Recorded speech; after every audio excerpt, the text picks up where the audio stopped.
Tucker, I'd like us to talk more and more, about your, future plans once you move over there. Well, I But think we talked about that enough through past episodes also. okay, So, okay, but we do have a very special guest on absolutely. tonight. Uh, and so, without further ado, let you go ahead and get that set up. Tell me when you're ready. Yep. Okay, Well, without further ado, we're going to take you on into the the, rest of the show with the DY6 and Endless Empire Networking team and with our special guest. Stay tuned.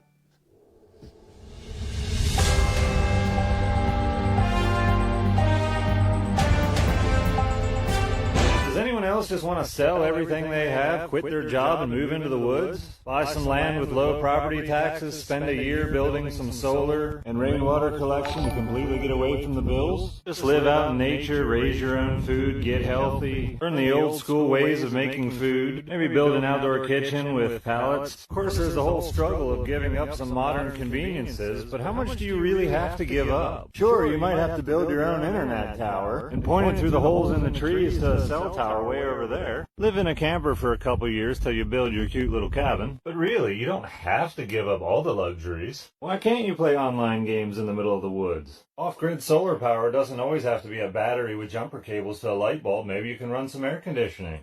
Or high-pressure water out of the sink. Then if you just want fresh mountain air, step outside and breathe in. My goal is self-sufficient, luxurious, cheap living. Welcome to my house.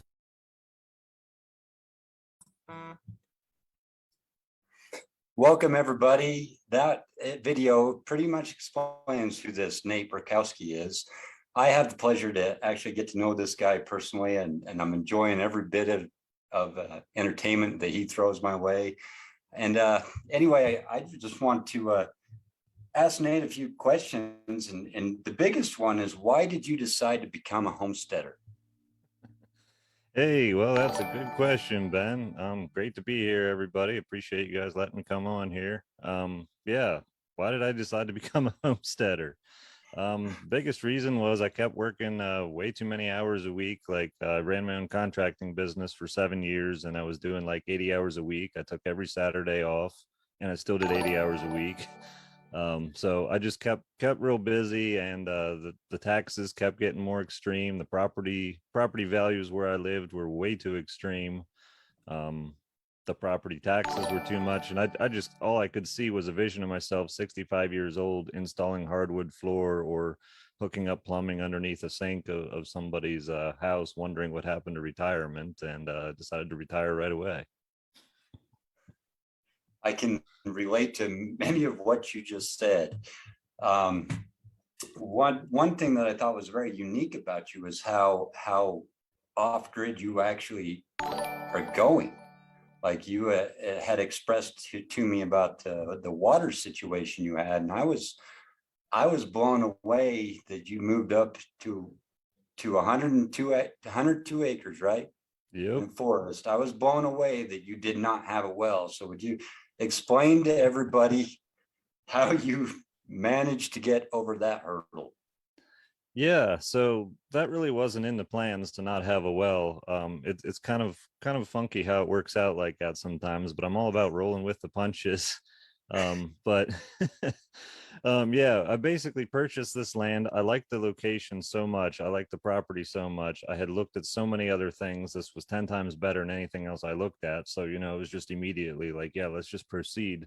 I actually discovered that you can't really get a well up here the day before closing. So I was about 30 minutes from going to closing, talking to some of the neighbors, and they're like, oh yeah, nobody up here has a well except for that guy who, can't get enough water out of it to do laundry or take showers. And I was like, oh, okay. So still went with it. We've got a creek way down towards the bottom of the property, but again, 102 acres. It's pretty far away. So pretty much I decided, well, we get 37 inches of annual rainfall a year here, and rainwater collection is going to have to be it. So it's been a real trial and error process. Doing the tank, doing a first flush diverter, leaf eater, designing all these parts of the system so that I could get something that would work. And then we've got the tank treated with lactobacteria, which we can cultivate from our goat's milk.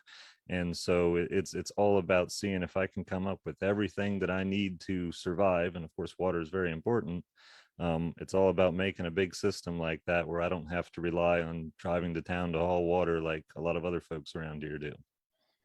So how, when you say driving to town, how far is the nearest town?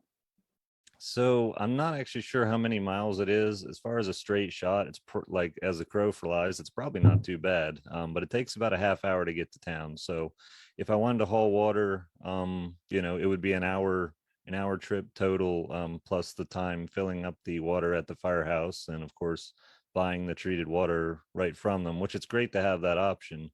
But between fuel costs and buying water and wasted time, I really want nothing to do with it if at all possible. Let's not even talk about fuel costs right now. I have no idea. I travel once a week and it's a luxury. I wouldn't have to travel nearly that often. Yeah, full fuel cost is a nail in my coffin right now. But anyway, I noticed you're on solar power. Do you? And I watched one of your videos, and you were concerned about a cloudy day running power tools because you decided to use your power, your electric chainsaw, your Makita chainsaw instead of your gas powered steel saw. Yeah. So do you not have a battery backup system, or is it just all constant solar? So yeah, I do have a battery system. Actually, it's hard to see, I'm sure there, but that's actually all the devices for it for monitoring it and stuff. But yeah, I do have a battery system. I basically opted to spend $7,000 on my solar power, which sounds like a lot of money to some people and sounds like not anywhere near the right amount of money to others. So my battery bank is somewhat small. I have 16 golf cart size batteries, which is considered small when you're trying to actually run like an actual household off of solar. So when I have multiple cloudy days in a row, and it's not so much the clouds, I get a lot of power through clouds. It's what's happening now is I'm getting shorter days. And most people just notice it's dark early when they go home. Well, for me, that means I run a whole lot less stuff. And if I have cloudy days and short days, and I had 5 in a row, and that's tough. So basically, instead of using my battery operated chainsaws, I opted to use the gasoline one instead. And I would have been fine because my batteries were down to about 60%. I don't like to see them drop below 50%. And I could go into all kinds of fun stuff on that. But yeah, I mean, long story short, I just try to make sure that the power I have, I use intelligently. And during the summertime, I run air conditioning. There's all kinds of stuff that we run. I can run 2 air conditioners at once if I really want to cool off. But wintertime, I really have to conserve power. So limited refrigeration, limited air conditioning, all stuff that I really don't need anyway. So you need air conditioning in the mountains. I'm assuming you live at a higher elevation in a forest. West Virginia, right? So yeah, it is. I'm more be considered in the foothills of West Virginia. I'm on the western side in Roane County. The top of my property is at about 1,100 feet, which isn't real high. We don't get a lot of coldness, but yeah, I've been here 2 summers so far, and I've seen 101 the one summer and 102 the other summer. And this isn't like what it is out west, where we get high humidity along with the heat. And I don't need air conditioning. I more or less actually just run it in the camper, and then I'm outside working, and I mentally know that at any time, if I'm too hot, I can go in, and that keeps me working another 10 minutes because I'm fine. And next thing you know, I go the whole day without any air conditioning anyhow. yeah, I actually flew out to Missouri to see somebody and experience humidity, and I knew nothing about what it was. And I was like, I actually had boob sweat. It's like I've never in my life seen that. So the humidity, now I understand why you want air conditioning. I guess my next question is because of what I see on TikTok, I want to touch base with a major topic with a big creator. And I know yours is extremely higher than mine, but hatred when you get negative comments thrown your way constantly, how do you look past them? How do you deal with them? Do you just brush them off? What's your technique? That's a really good question. It's definitely something that a lot of people really struggle with. And for whatever reason, I'm not totally sure why it doesn't seem to bother me as much as it does some other people. It may be because for when I first started my contracting business, I had no customers, so I worked for a subcontractor who subcontracted for Lowe's. And I did window and door installs constantly, and I would be there and I'd install the door for them. And as soon as I hold the door in place and I'm running the screw, the customer comes over, is like, hey, what are you gonna do about that hole there between like the jamb and the framing and stuff? And it's like, that gets spray foam and we've got trim and stuff, to be fine. So I just kind of got used to some real like dumbness that like if you just wait 10 minutes, everything will become clear. And it just kind of became natural to me. And so getting back to TikTok, like I've discovered that the amount of people on TikTok that make dumb comments versus the amount of people that don't. Like today, there was a really dumb comment that kind of annoyed me, and I already forgot what it was. I just remember being annoyed. There were 30,000 views on the video in like 2 hours, and only one person out of 30,000 left a really dumb comment. And that perspective, realizing that only one out of 30,000 people that saw that left a bad comment, that's pretty good. I felt really good about that, actually. Yeah, there are actually a lot of creators that the majority of their comments are just hate speech. But it's kind of funny how some people could get big on TikTok just by being an idiot, just because people want to see how big of an idiot this guy can be. It's kind of funny, but yeah, the hate speech on TikTok is definitely a real thing. And for everybody that's watching that doesn't know who Nate is, we haven't touched base about this, but Nate has 1.4 million followers, right? That's right. 1.4 million. You got it. I thought 200,000 that I hit was like epic, and I'm just thinking like It is. this dude's 1.2 million above me. And I don't want to have any more exposure at this point, because it's grueling. It's the bigger you get, the more you take on. So how do you deal with your growth that just getting that big so fast?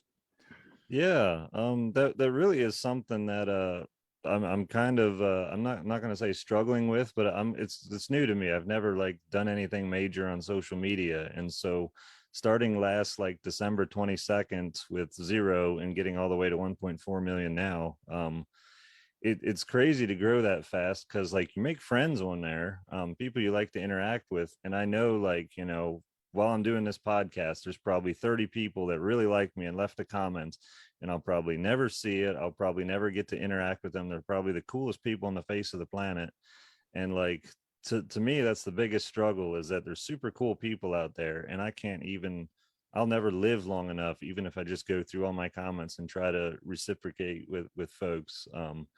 So that to me is the biggest thing, because I know there's a lot of cool people. I know, like, there's people that used to comment a lot on my stuff. Now I see them commenting like on my sister's TikTok, because she's got like 50,000, and they comment more over there because she sees their comments, and they don't comment as much on mine. And like, that's okay. I get it. Like, but it's a little bit, yeah, that part's frustrating, that like, I sort of feel like more and more as it goes on that it's less personal, and it's more like, me talking to a screen. And I hate that, because I'm all about connecting with people. It's why I do podcasts. It's why I do anything else. It's why I've got my email out there. I'm all about connecting with people, and ironically, connecting with a huge number of people almost seems to be a disadvantage in connecting with people. I know exactly what you're talking about, because I just hit that apex of where it's gotten to the point where I've made personal connections with people, and you have to, it's so overwhelming. You just have to step away, and you don't want to. So that was a great answer to what you had, and you're a great teacher to me. Great teacher to me. Well, that's good. Things blazing the way. I love teaching. I mean, I don't really, as long as I don't think I'm teaching, I love teaching. I just like showing what I'm doing. And like when people learn from it, I think that's so cool. And so if I can be like open with everything I do, I mean, I even put more of my finances out there than almost anybody does. But I want folks to get a real grasp of like how much this stuff actually costs to do, because it seems like a lot of people are actually getting inspired to homestead off of some of my videos. And it's like, man, you guys have got to know, like, all the difficulties that come up with it. And you've got to know the expenses. And like, even me just coming here and doing a podcast, like, the solar system's got to be perfect. All my solar power has got to be just right. My internet antenna on top of my outdoor kitchen, pointing through a hole that's about 2 foot by 4 foot through the trees, to a tower 5 miles away that you can only see with binoculars at night. All these things have to be right. And so like I make it look luxurious, but this stuff is like, I am my own utility guy. Like I've got to make all this stuff so that it can even be possible. Yeah, I don't think I could do it. I don't think I want to apply for Survivor, but that's only going to be, 90 days I had to deal with that. I can do that, but I couldn't do it for a lifetime. So hats off to you on that one, Nate. May I ask why you keep doing TikTok? Like what motivates you to do social media and keep going where you're going? Is there? Yeah. Yeah. No, I mean, my motivation is just to show other people like it's possible. Like I used to be frustrated. I watch shows on TV about homesteading, and there's people carrying water downhill from like some like spring down to their house and stuff. And I'm just like, why did you install pipes? Like, it's driving me nuts. Like homesteading doesn't have to be this difficult. And so like I always thought I could do it like really well. And when the opportunity just kind of presented itself, that's really what it is I want to encourage people that it's not all carrying buckets of water downhill. There's a lot of things you can do. And it's just really, I want to show that this life is possible, that you can have your gaming computer and you can stream on Twitch at the same time you walk out in the middle of the forest, and you've got empty land, and there's just nothing around, and you can enjoy nature, you can go hunting, you can go fishing, whatever it is in the outdoors you like to do. You can choose the best of both worlds. You don't have to. And so my whole motivation for social media is just showing folks what's possible. And if people, even if people just want to live in the city their whole life and they just get one thing, like, hostas are an edible plant, and they probably grow in your backyard, and you can go eat them and you can save yourself $3.99 from buying salad at Walmart. I mean, hey, if I improved your life in that way, that's super cool to me. Nice. When I think about homesteading, the first thing that comes to my mind is the Little House on the Prairie. You know that show, the Little House on the Prairie. So that's the image that comes to my head. But Nate's a video gamer and has all the tech stuff. He also Little Outhouse on the Prairie. Little Outhouse on the Prairie did not have an off-grid hot tub. Would you like to tell us about your off-grid hot tub? Because you even got that luxury. Yeah, I do. And I know you have that too, which is super cool. And that other show you were on, that guy said yours was way better than mine, but that's okay. I'm just gonna. This show's about you, not me. This show is you, not me. Yeah, no, I know. But something about this lifestyle, when you're out working with your hands all the time, you're working on your projects, which seems like 24/7.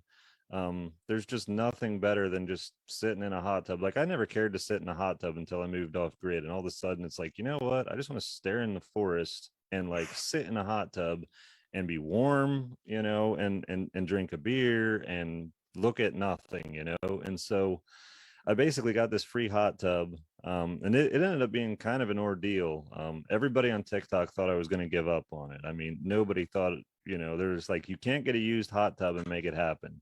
And this thing had plumbing leaks, the motors were shot, and I just simply took a circular, what do I want to say, a hole saw kit, and cut plugs, plugged all the jets, PVC plugged all the jets, and I even painted it with an old can of Ford paint from like 20 years ago, so it matched the bottom of the tub.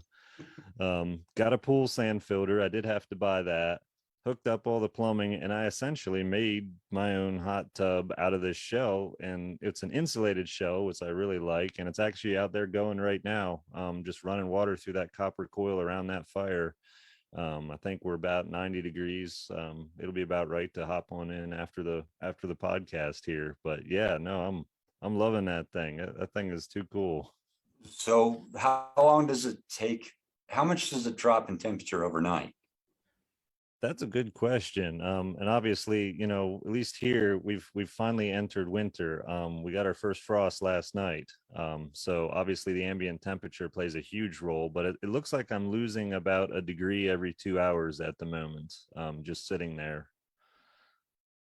Wow. How long does it take for you to bring it to temperature? So every time I've brought it to temperature, it's been a little bit different. I have 100-foot copper coil, and it's 3/4 outside. Yeah, 3/4 outside diameter.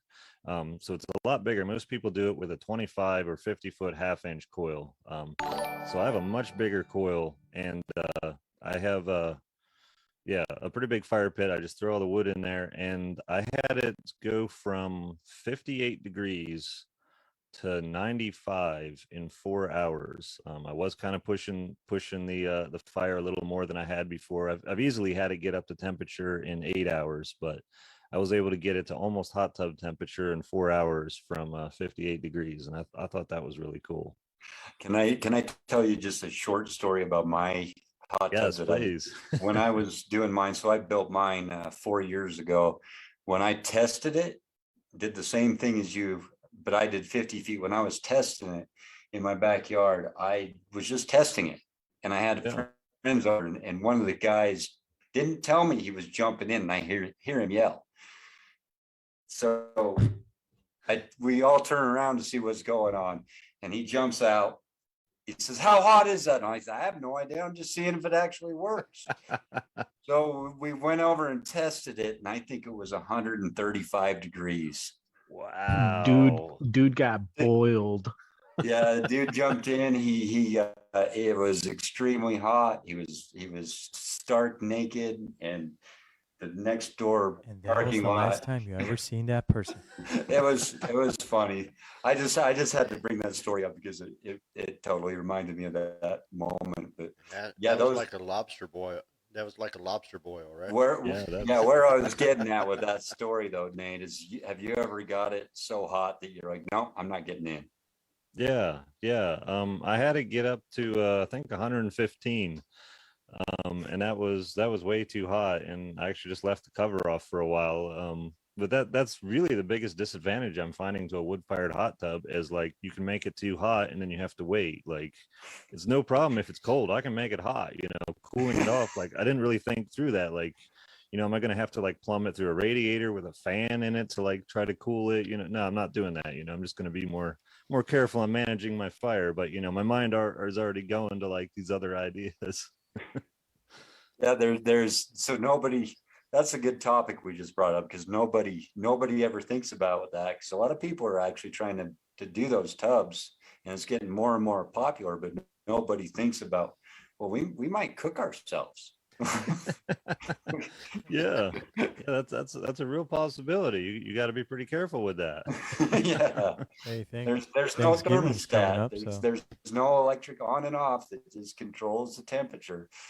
It just kind of is what it is. You got it big time. So I'm going to let Z and Tuck and Joel kind of pop in, see if they had any kind of ideas of what they might want to ask you. Cool. Sounds good. Yeah. As far as Joel. No, go ahead. Go ahead. Go ahead. as far as covering a lot of the questions, that was great. I mean, we learned a lot about Nate, so that's pretty cool. Because one of the questions that one of my friends had was, what made you want to do this, becoming a homesteader? But I pretty much think that was covered. So. Yeah, it was really just a I saw my future never being able to retire, and I saw my present like working like crazy, making the nicest, coolest things for everybody else while I lived in a a trailer actually that was kind of molding and falling apart. And it just, it was not a cool life. And like the only other option was to buy a nice house, get a shop, pay like 10 grand in taxes a year, plus my mortgage on overpriced property, and continue working my butt off to pay for it all. And like, I just couldn't see like anything that made sense. I didn't want any of those outcomes. So I changed the course so I had a different outcome. Right. And Joel, you had something? Well, you guys should know that Ben had me at hot tub. I actually ran into one of Ben's Facebook posts on his group page when I first met him, and that hot tub stood out. I think we talked about it, in our very first couple of segments together. So those hot tubs are no joke. I mean, you guys are literally the kings of your own mountain. And The kings at TikTok too. yeah, and I can't express that. I mean, I'm a small business here, just like everybody else, and to hear that you did that in December, Nate, of last year, and you grew so substantial, it was like everybody was feeling what you were feeling, and they connected with you. They wanted to have a moment to walk into your shoes, and the only way that they can do that is by viewing the posts and seeing it through your eyes. I'm very envious. I wish I could, drop everything that I'm doing and just, go over there and hang out with you guys on your mountain. Just hang out. I mean, it's there's so much you can do out there, and there's education through every step with these two gentlemen. I would imagine your mathematics skills are just non-questionable. Yeah, this life definitely requires a lot of mathematics, and especially getting into programming the different software on the internet, the internet equipment I have, or even just doing calculations for the solar power, because I built all that myself too. Even though like as a contractor I thought I knew math, you start getting into some of this other stuff, and it's just like there's always more math to learn, and I hate math, but here I am. Yeah, I wouldn't argue with that. Now, you've also got sufficiency as far as food. Like you got what kind of animals you got out there with you? Yeah, no, we're trying to tackle it all. And it's not just me. My wife is here, and my sister moved with us too, and so she basically handles the animals. There's three of us total, and my sister handles the animals. We've got a Holstein calf who's going to be our ox. He's going to be our heavy equipment. He's going to move all of our logs and firewood and all that stuff for us. But we've got dairy goats. We are planning to get some meat goats, most likely, or sheep. We're still on the fence on that. But we've got rabbits for dog food. We've got five dogs, actually. Three of them are livestock guardian dogs. We're actually the only people up here in 19 months that haven't lost a single anything to coyotes, bobcats, hawks, owls, whatever it might be. But we've got these dogs that are just like, it's the reason I can be in here instead of out there. But hunting's a big part of it. Harvesting acorns this year is actually a big part of it. We can cut our flour in half by mixing half acorn flour in it. So yeah, we're all about the food self-sufficiency, getting our own food, and rather than plant and cultivate soil, like we're busy enough. Like we'd rather forage what we can. If you have 102 acres and it's in an area like this, you should be able to forage. It's a country everything you itself, need. Yeah. You got it. Go ahead. Yeah, I actually wanted to talk about. Actually, you did mention hunting real quick. What kind of thing can people hunt on 102-acre land? I mean, what kind of things do you hunt? People. I'm a big, People. You can hunt people. Actual things that you can eat. Yeah, no. There's a lot of stuff. A lot of people around here are really into like the squirrels and small game. Even some folks out here eating like raccoon and stuff. For me, I'm just all about the venison.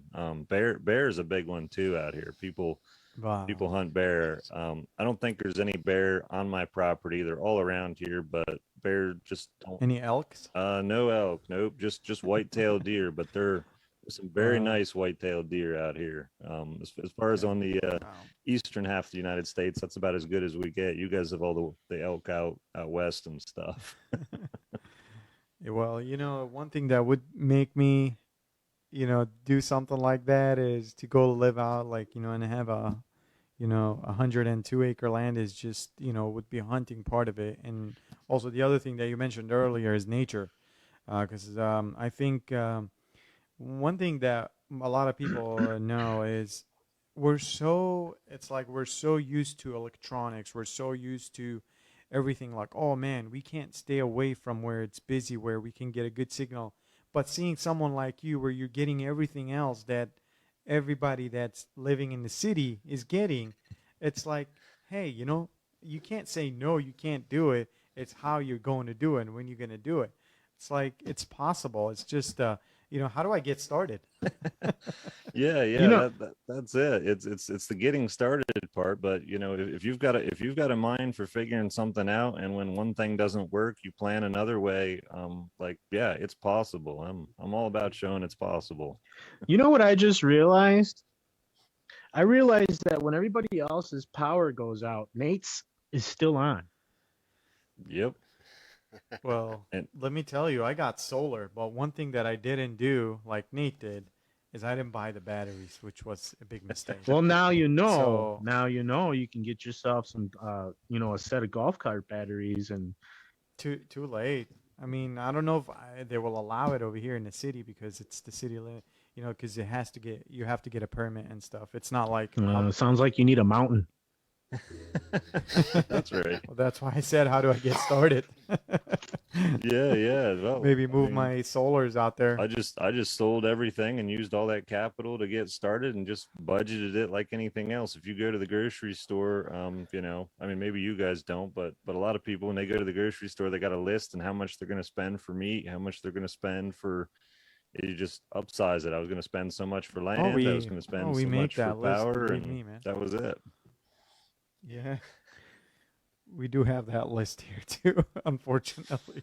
Yeah, if I lived up there on 102 acres like that in the nature, Would you still move to Florida?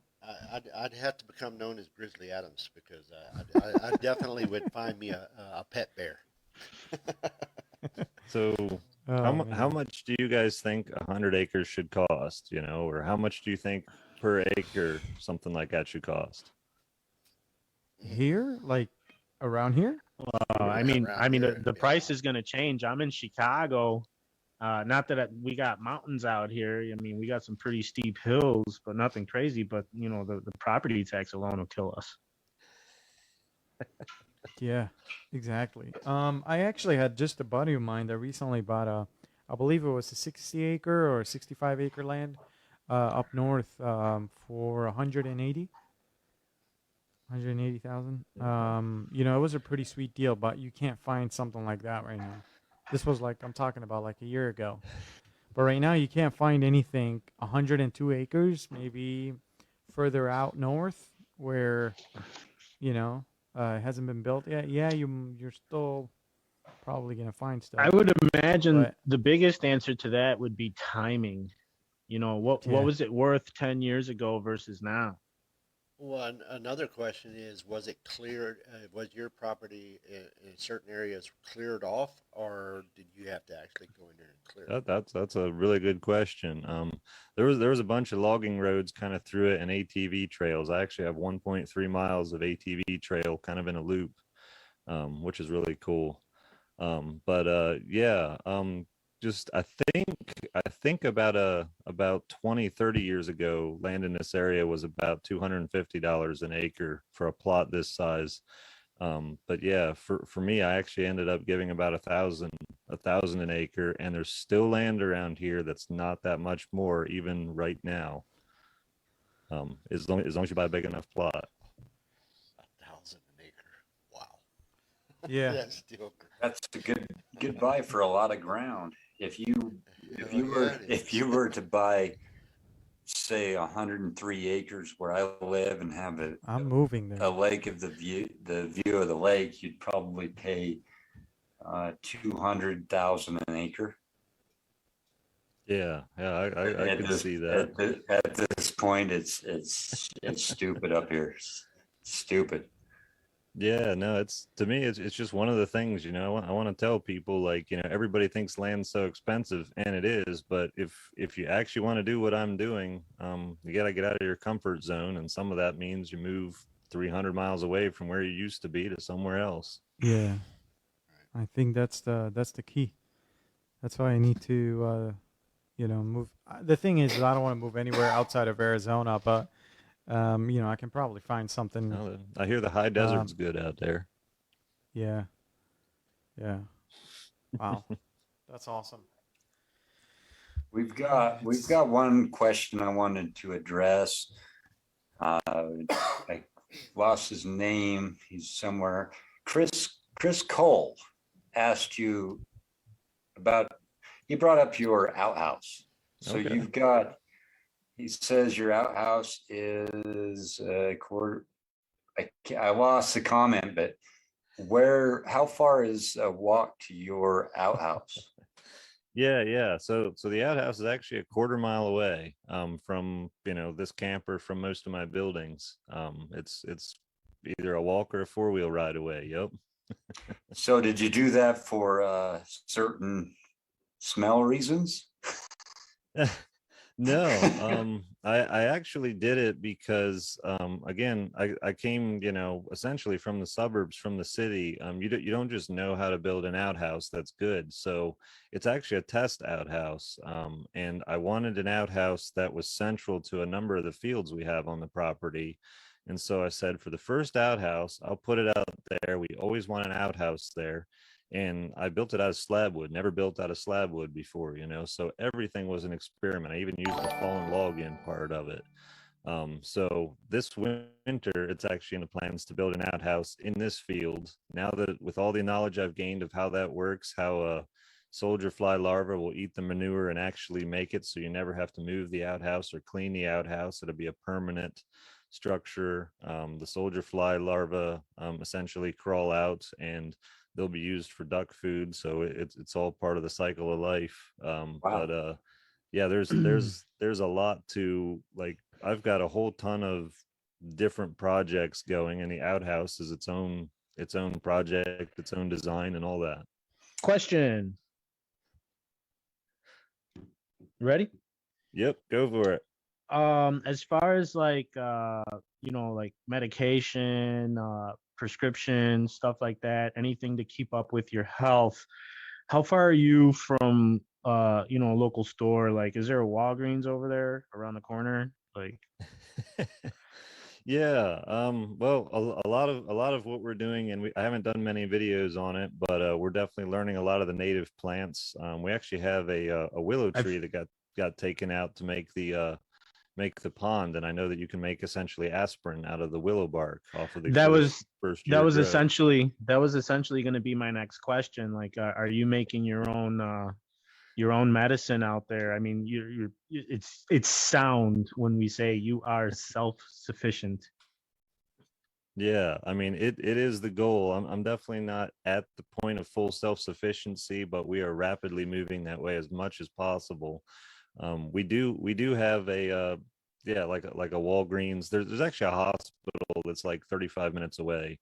um you know Hopefully, no trees are across the road if it's an emergency or anything, but yeah, there is a hospital, there is conventional medicine close by, which I do believe in looking at both options, whether it's natural or conventional. But my overall health plan goal is actually healthy living means you need doctors less, less processed foods, getting a good gut bacteria, um, all kinds of stuff like that. Just general health beats sitting in a waiting room catching illnesses from other people while you're, trying to get your Pepto-Bismol or whatever. Pepto-Bismol. I heard that. My stomach definitely got better listening to the Pepto Bismol title. Quick shout out to our Facebook listeners. We mentioned Deanne Connor, Chris Cole. How's it going? Tyler Kirkland, Daniela Anderson, Christian Vild, Adrian Lenhart, Hazel Spites, Michelle Strout. How you doing, guys? Thanks for listening. I got a question here from Daniela Anderson. Are you in an area that is common to get forest fires? That is a good question. Not really. We do get localized fires, but the forest management around here tends to be pretty good. But the other thing that really helps is the 37 inches of annual rainfall per year. Things stay fairly wet most of the time. We do get some forest fires, but they're very, very small. And it's actually one of the reasons I chose this spot. I'm on the other side of the main mountain range, so hurricanes don't really affect us. Tornadoes, it's not flat enough here. Yeah, a freak tornado could touch down. Earthquakes aren't in this part of the state.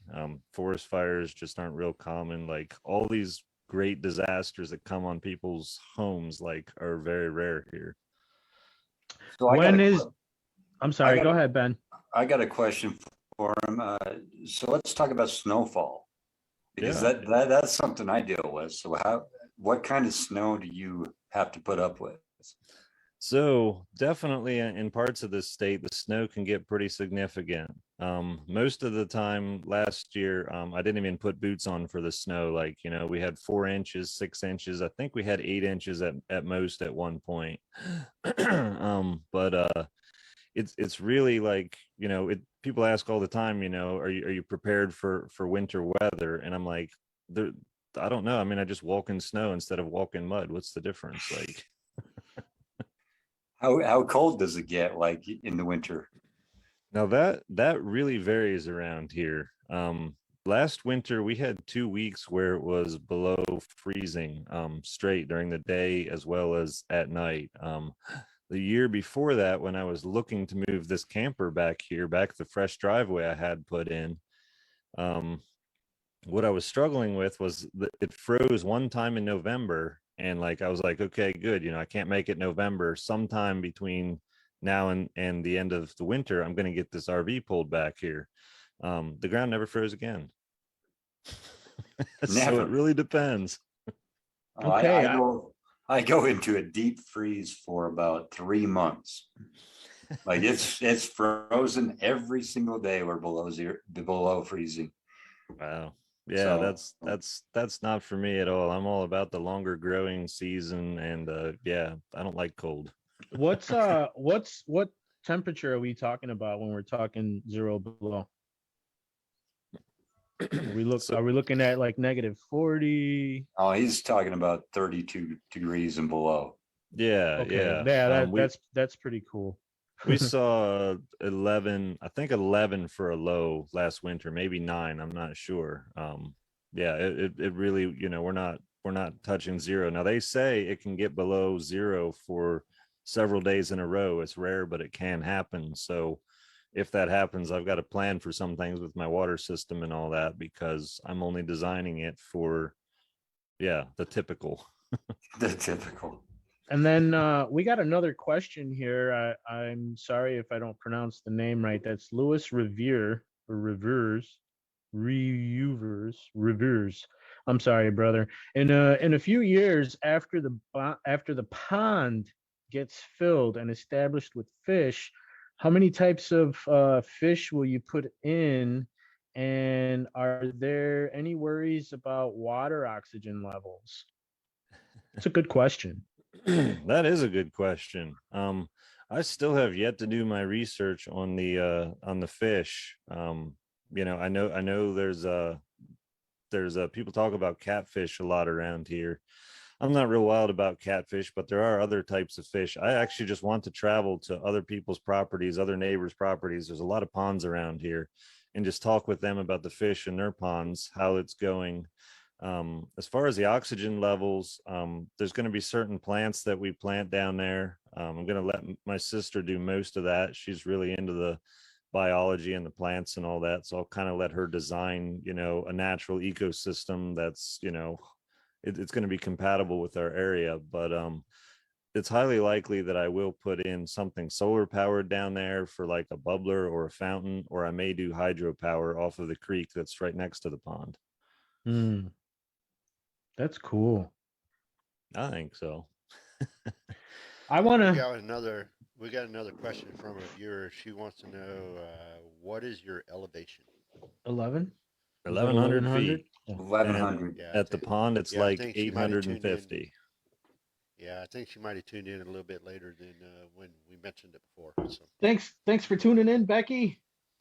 yes, So Nate, where do we see you in the next couple of years? Because I've also noticed that you've got some potential out there when it comes to other businesses who are trying to maybe use you as an influencer on specific tools that you might use.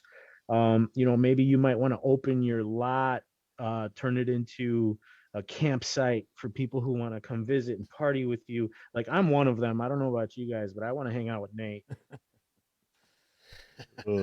Yeah, no, that's that's a good question.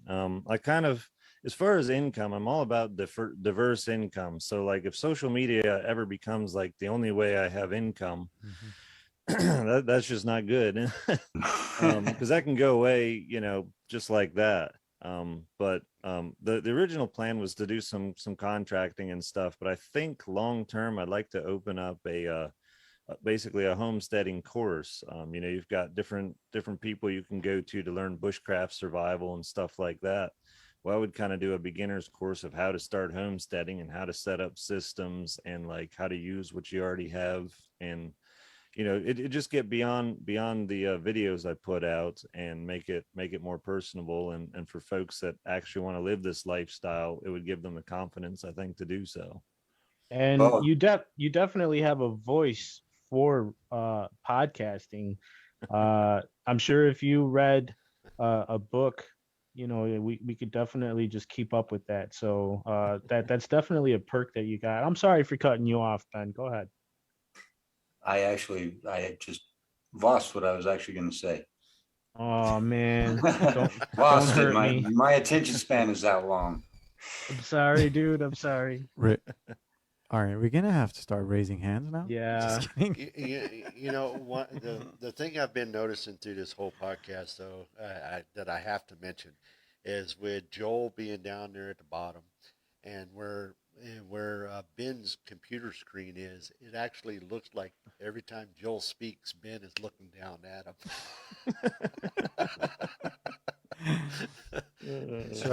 Should I move you guys' screens? No, it's great. I just had to mention it because every time Joel starts to speak, I look at the screen and I see Ben looking down at him like. Yeah, Isn't he's that, got. Cool. isn't that He's how the like, Brady yeah. Bunch works? I was just gonna say that. Yeah, the Brady Bunch. Well, we're running close up on to closing this show, and I want to talk to Nate about something real quick. About Nate kind of knows where I'm going with this, and I mentioned a treasure hunt. So Nate, I sent Nate something, and he does so many videos on 103 acres that he has something that resembles me in his possession. So Nate, how do we go about doing this treasure hunt? Yeah, Because no, I want that's to give another one of those away to somebody, the first person that spots it. okay. Yeah, no, that would be really cool. I think if I try to put out like 6 videos a day. So like if I put it in 1 out of 6 or 1 out of 10 a day, and I'll make it really, really hard to pick up. I mean, I'll start out really hard, and eventually you're gonna message me and be like, Nate, like even I couldn't find it, and I've been looking, and then I'll start making it more obvious, and then you'll get a winner. That's what I was hoping you'd say, because I wanted to be so far in the background that people actually have to, when they watch your videos, they have to actually put their spectacles on and actually try to zoom in, maybe pause a few times. No, I think that'd be fun. Is there like a treasure map that maybe we could look at and, maybe dig a few holes in your ground? So maybe we could find some extra minerals that weren't on the list, I think this is one of the first virtual treasure hunts. Yeah. Social media. Guys, you heard it. There's a treasure hunt. It's time to hunt for treasure.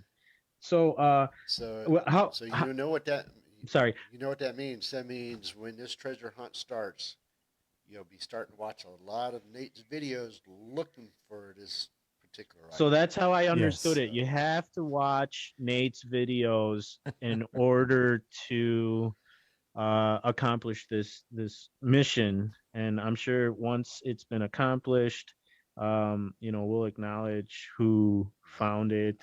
I know I'll be looking for it. I want to look for it. I might find it before you guys. There you go. Yeah, I mean, I'd just say tag Ben in it, and if several people find it, Ben will just look and see who's the first person that tagged him, and he'll know. Yeah, it'll be the first tag on my feed that I see. I think this is going to be super fun. And they gotta find the right thing, like you need a right. They have to explain which video, and like, because if there happens to be a saw blade that says endless misery, and they happen to pick that up and say, hey, that's it, it's like, no, that was not it. Is his logo endless misery? No, it's right. We're definitely probably going to get a few of those. There's definitely going to be a few attempts of saying, no, they've got to pick it out, and when they see it, they'll get. That'd be like let's make a deal, and you just got the zonk, We got another listener out there who lives out in the boonies, just like you guys. He actually mentioned that we need false X marks to spots, so it throws everybody off who's looking for it. Yeah, yep. No, I'm all about making some fake items that kind of look like it might be something about him, but it's not the right thing, So you'll probably get tagged in some stuff, and you'll be like, well, that's not it. That'd be cool. I've already been tagged in so much of your stuff. Let's just keep it going. Oh, so, Nate, how do we connect with you? We know that you're on TikTok. What's your outlet for YouTube? Are you on Facebook, Insta? Are you plugged? Yeah, what's your gamer tag, dude? What's your gamer tag? So, I pretty much just tell people to go to my Twitch, and like they can find the gamer tag on there if they want to connect. But the Twitch is the same as on TikTok. It's Nate Petroski. On YouTube, it's Narrowway Homestead.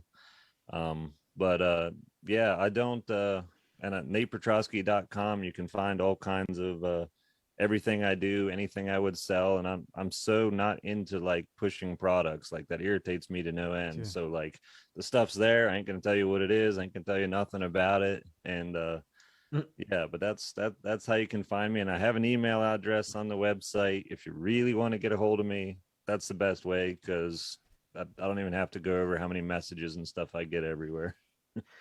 Awesome. And then what's your shirt say? I think I know what it says. It says reap what you sow. There you go. Yeah. That's a shirt you wear proudly. Yeah, it is. And then there was a guy on TikTok that made the oh wow. Narrowway Homestead. We got me, we got the scythe, because I was holding the scythe in one of the videos, because that's how we cut grass, because lawnmowers suck. Scythe is the way to go. Your image on your shirt looks like a really cool hot indies album is about to drop. Yeah. I'm still waiting. Like anybody out there that's like a programmer or something, like I'm ready for the Narrow Way Homestead video game. Like it's got to happen. Like I'm a gamer off the grid. Like who's making the video game about me and how can we work this out? Let's do it. Wow. Okay, okay. One last question for myself. Do you have anybody up there on your property that plays the banjo? No, Needs to be. no, I've not heard any banjos. I've not Yeah, seen any it's banjos like, since I've been here. Guys, grab your yeah, banjos and give good old Nate a yeah, visit. yeah. We'll be sitting there doing the dueling banjos. There we go. Ugh. Well, Nate, that was absolutely a great show. We definitely enjoyed it a lot, and we learned a lot. And believe me, I'm starting to think now about moving off grid and doing what you're doing. But a lot of people that are out there that are listening, and they thought it was hard and it was difficult to do. Well, rewatch this video and listen to every word that Nate said. It's doable, guys. It's You just have doable. to. It's doable. It's doable. You just gotta have to. It's not easy, but it's easy at the same time if you put your mind into it. So Well, I know we got some of Nate's followers in here also, so I'm gonna let them know to the 1.4 million. I'm gonna be on that treasure hunt too. yes, yes, absolutely. Yep. You have a We'll see. I'll 1.4 let this million be chance. I'll let this be Ben's. You know, if he wants to make a video about it, if he just wants to leave it a couple days where only the people that watch the podcast know about it, like that's all up to you. It's your show.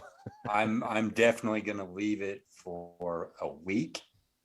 I'm going to do it for a week because yeah, I want to see how dedicated people were to come over from TikTok over to Facebook to watch the show. So I'm definitely going to leave it for a week for these people to pick up on it. So they get a head start. Yeah. Yep. Sounds Perfect. fair, doesn't it? Yep.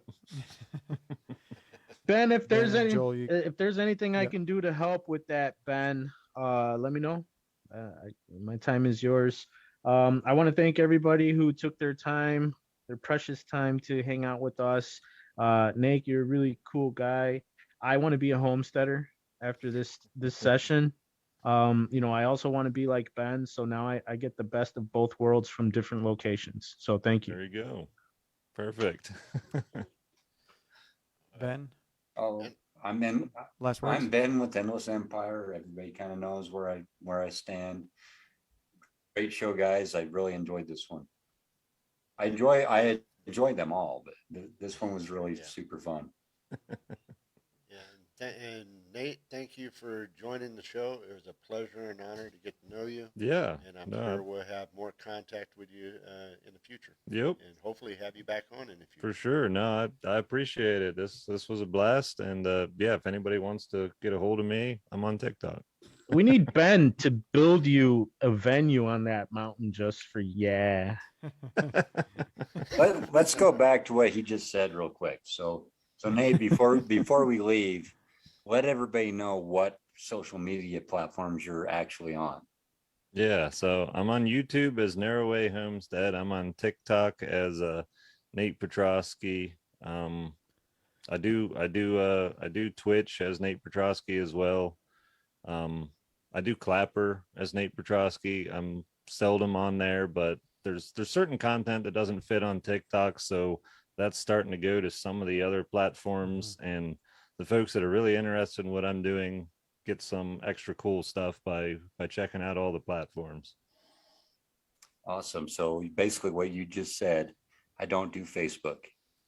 Yeah, I mean, there is a page. There's a Narrowway Homestead Facebook page.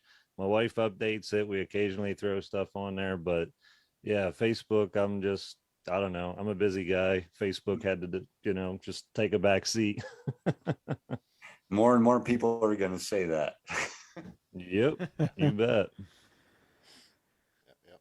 All right, guys, we'll take it back to home base. Thanks again for all of you for joining with us. And hopefully we see you, Nate, on our upcoming shows. Hopefully, for sure, whenever you got the time. We're always here every Thursday Sounds good. at 7:30 on standard time. So Hey, hopefully we see you. can I yell something real quick for from last week's episode? I think it would I think it'd be pretty cool real quick. Just you ready for it? Yep. Banzai! For those of you who There you go. don't know what that means, make sure you check out last week's episode too, when we had our other guest that was brought to you from Ben Smith, who was really Pow Pow really Jewel. in charge. He was in charge of that Lichtenberg machine. Hey, that was cool. Thanks, guys. Love the glasses too, Nick. That's all. Somebody else has glasses. Why can't I have glasses? That's right. I'll Photoshop it later and put glass throughout the whole show. Perfect. Don't worry. See you guys. See ya. All right, guys. That was very, very interesting to listen to Nate and learn about all the cool stuff about being. Yeah, I mean that's just amazing. Not only is he self-sufficient and all that, you know, he is.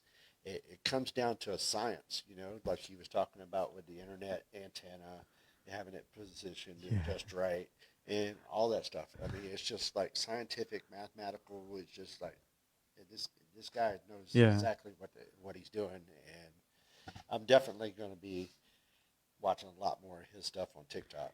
Absolutely. I'm already hooked on TikTok as it is, but so now I'm going to be going over to his pages, you know. So That's awesome. Well, Tucker, again, everybody, today's Tucker's last day here physically in the studio. I'll So be starting remote back in. next week. We're still in the background, guys. unfortunate- What? You what? No, you're not. It's just there's a delay. So, wow, what was I saying? Okay. That was my last. Yeah, so this is Tucker's last week here in the studio with us. He's going to be remote starting next week. So make sure you guys don't forget to be tuning in again every Thursday of next week. It's going to be our final episode. So for this season, new season will be starting next year. So we want you guys to make sure that you tune in to watch our season finale. And Tucker, you want to say any last words from the studio? I'm going to miss being here in the studio, but I'll still be on the show. All right. Well, you can't get rid of him redneck that easy. yeah, absolutely. Well, anyways, guys, thank you for tuning in again to Hot Topics with Z and Tuck. We really enjoyed being here with you guys, delivering the greatest topics as always, and bringing the best people on the show. We want to let you know that again, the show goes every Thursday at 7:30 p.m. Mountain Standard Time on Hot Topics with Z and Tuck. Where the topics can only get hotter than hell. The only way you guys can find out. Just tune in. We'll see you guys next week for the season finale. Don't miss out. 7:30 p.m. Mountain Standard Time. Love and respect, Z. Tuck. See you later. Much love. Banzai!